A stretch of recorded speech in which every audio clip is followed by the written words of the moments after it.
ನೋಡಿ, ನೀವೆಲ್ಲರೂ ಮಾತು ಒಂದು ಸರ್ತಿ ಕೇಳಿ. ಸಾಕು.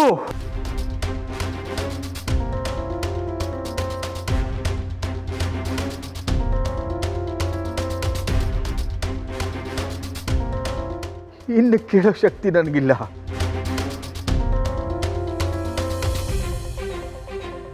ಮುದ್ದು ಮಾಡಿ ಪ್ರೀತಿ ಮಾಡಿ ಸಾಕಿದ ಗಿಣಿನ ತಗೊಂಡೋಗಿ ಬೆಕ್ಕಿನ ಕೈಲಿ ಕೊಟ್ಟಾಗಾಯ್ತು. ನಾನು ಲಕ್ಷ್ಮಿ ಪ್ರೀತಿ ಮಾಡಿ ಮದುವೆ ಮಾಡ್ಕೊಂಡ್ವಿ, ಎಲ್ಲರಿಂದ ದೂರ ಬದುಕಿದ್ವಿ. ಆದರೆ ಇಲ್ಲಿ ತನಕ ನಮ್ಮಿಬ್ಬರ ನಡುವೆ ಒಂದು ಚೂರು ಪ್ರೀತಿ ಗೌರವ ಕಮ್ಮಿ ಆಗಿಲ್ಲ. ಕೇಳಿ ನೋಡಿ, ಆ ಪ್ರೀತಿ ಇಟ್ಕೊಂಡೇ ಆಟ ಆಡ್ಬಿಟ್ಟಿದ್ದೀರಾ. ಆ ಪ್ರೀತಿ ಇದ್ದಲೇ ಚಿನ್ನು ಮರಿ ಎಂದು ಅವಳಿಗೆ ಚಿತ್ರಹಿಂಸೆ ಕೊಟ್ಬಿಟ್ಟಿದ್ದೀರಾ. ಅಂಥದ್ದು ಏನು ಮಾಡಿದ್ಲು ಅವಳು?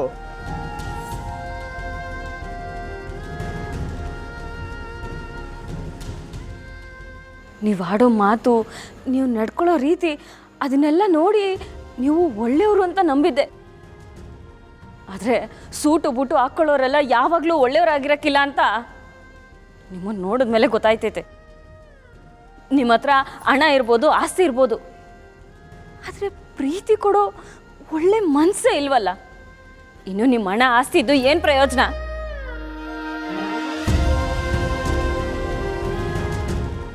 ಚೆನ್ನಾಗಿರೋದಕ್ಕೂ ಚೆನ್ನಾಗಿದ್ದೀವಿ ಅಂತ ತೋರಿಸ್ಕೊಳ್ಳೋದಕ್ಕೂ ಸ್ಯಾನೆ ವ್ಯತ್ಯಾಸ ಐತೆ ಅಂತ ನಿಮ್ಮನ್ನು ನೋಡಿದ್ಮೇಲೆ ಗೊತ್ತಾಯ್ತಾ ಇರೋದು.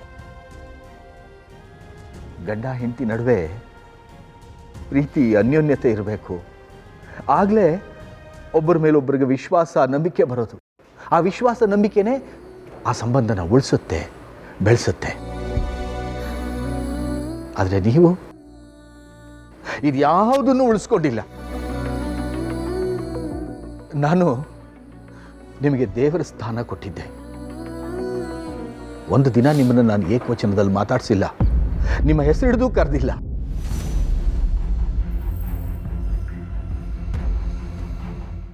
ಆದರೆ ನೀವು ನನ್ನ ಮಗಳಿಗೆ ಮಾಡಿದ್ದೇನು?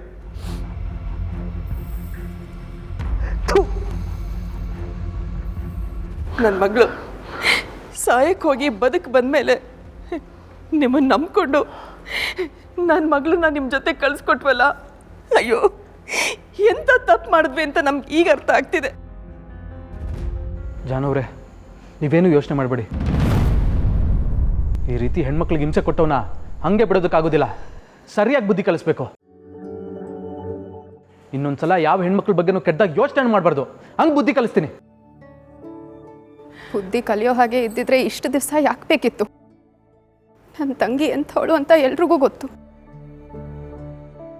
ಎಷ್ಟು ಮುಗ್ದೆ ಅಂದರೆ ಒಂದ್ಸಲ ಯಾರನ್ನಾದ್ರೂ ನಂಬಿಟ್ರೆ ಪ್ರಾಣನೇ ಕೊಟ್ಬಿಡ್ತಾಳೆ. ಇಂಥವಳ ಜೊತೆ ಇದ್ದೂ ನಿಮಗೆ ಬುದ್ಧಿ ಕಲಿಯೋಕ್ಕಾಗಿಲ್ಲ ಅಂದರೆ ಇನ್ನೇನು ಮಾಡಿದ್ರೂ ನೀವು ಕಲಿಯಲ್ಲ.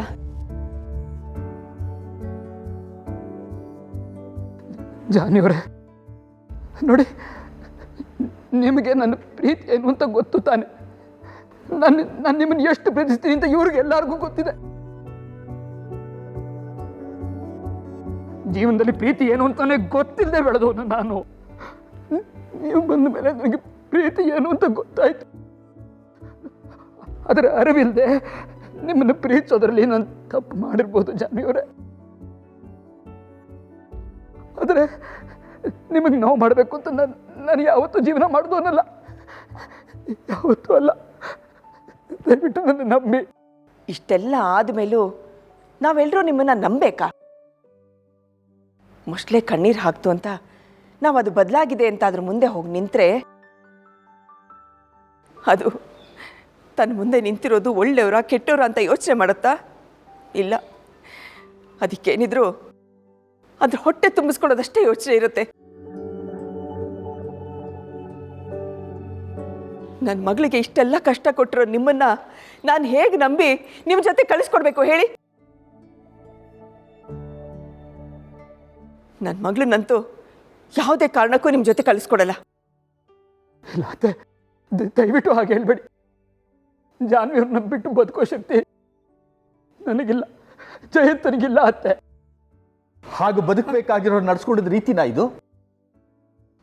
ಪ್ರಾಣಕ್ಕೆ ಪ್ರಾಣ ಕೊಟ್ಟು ಉಳಿಸ್ಕೊಳ್ತೀನಿ ಅನ್ನೋರು ಆ ಪ್ರಾಣಕ್ಕೆ ನೋವಾದರೆ ಅದನ್ನು ನೋಡ್ಕೊಳ್ಳೋದು ಅವನ ಕರ್ತವ್ಯ. ಆ ಕರ್ತವ್ಯ ನಿಭಾಯಿಸಿದ್ದೀರಾ? ಮತ್ತೆ ಯಾವ ಧೈರ್ಯದ ಮೇಲೆ ಅವಳನ್ನ ನಿಮ್ಮ ಜೊತೆ ಬಿಟ್ಟೋಗೋದು? ನೀವು ಹೇಳೋದು ಸರಿ ರೀ ಜಾನು.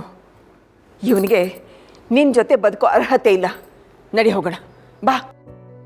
ನೋಡಿ, ಯಾವ ಜಾಗದಲ್ಲಿ ಹೆಣ್ಣನ್ನ ಪೂಜನೀಯ ಭಾವದಿಂದ ನೋಡ್ತಾರೋ ಗೌರವಿಸ್ತಾರೋ ಅಲ್ಲಿ ದೇವತೆಗಳು ನೆಲೆಸ್ತಾರೆ ಅನ್ನೋ ಮಾತಿದೆ. ನಿಮ್ಮಂಥವ್ರು ಇರೋ ಕಡೆ ದೇವತೆಗಳಲ್ಲ, ದೆವ್ವನೂ ಬರಲ್ಲ. ನಿಮ್ಮ ಕೆಟ್ಟ ಮನಸ್ಥಿತಿ ಆಗಿದೆ. ನಿಮ್ಮ ಮನಸ್ಥಿತಿ ಬದಲಾಯಿಸ್ಕೊಳ್ಳಿ, ಇಲ್ಲಾಂದ್ರೆ ಆ ಭಗವಂತ ನಿಮ್ಮನ್ನೇ ಬದಲಾಯಿಸ್ಬೇಕಾಗತ್ತೆ. ಬಾಮ ಜಾನು. ಒಂದು ನಿಮಿಷ ಅಪ್ಪ.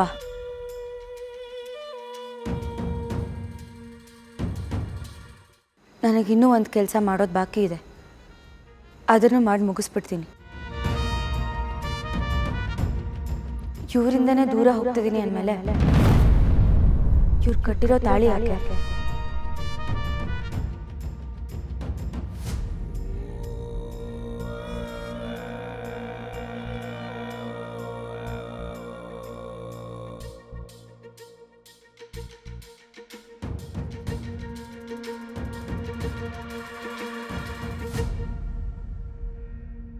ಜಾನು, ಏನಮ್ಮ ಮಾಡಕ್ ಹೊರಟಿದ್ಯಾ ನೀನು? ತಾಳಿನ ಯಾರಾದ್ರೂ ತೆಗಿತಾರೇನೆ?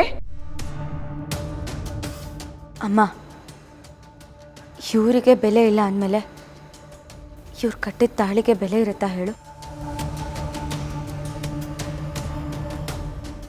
ನಾಳೆ ದಿವಸ ನೋಡಿದವರು ಗಂಡ ಬಿಟ್ಟೋಳು, ಗಂಡ ಬದುಕಿದ್ರು ತಾಳಿ ಇಲ್ಲದೆ ಓಡಾಡ್ತಿದ್ದಾಳೆ, ಇವಳಿಗೆ ಎಷ್ಟು ಸೊಕ್ಕಿರ್ಬೋದು ಅಂತ ಮಾತಾಡ್ತಾರೆ ಅಂತನ.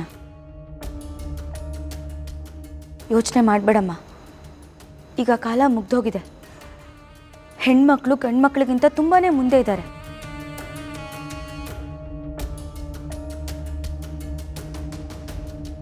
ಯಾರ ಶೋಷಣೆಗೆ ಯಾರೂ ಬದುಕಬೇಕಾಗಿಲ್ಲ.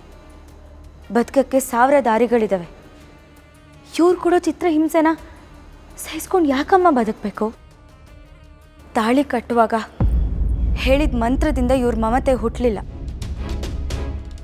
ಸಪ್ತಪದಿ ತುಳಿವಾಗ ಹೇಳಿದ ಮಾತಿನಂತೆ ಇವ್ರು ನನ್ನ ಜೊತೆ ನಡ್ಕೊಂಡಿಲ್ಲ. ಮತ್ತೆ ಈ ಮದುವೆಗೆ ಅರ್ಥ ಏನಿದೆ ಅಮ್ಮ? ಕಾರ್ಯೇಶು ವಾಸಿ, ಕರುಣೇಶು ಮಂತ್ರಿ, ರೂಪೇಚ ಲಕ್ಷ್ಮಿ, ಕ್ಷಮೆಯ ಧರಿತ್ರಿ ಅನ್ನೋ ಹಾಗೆ ಇವ್ರ ಅಡಿಯಾಳಾಗಿ ಬದುಕಕ್ಕೆ ಹೇಗಮ್ಮ ಸಾಧ್ಯ ಆಗುತ್ತೆ?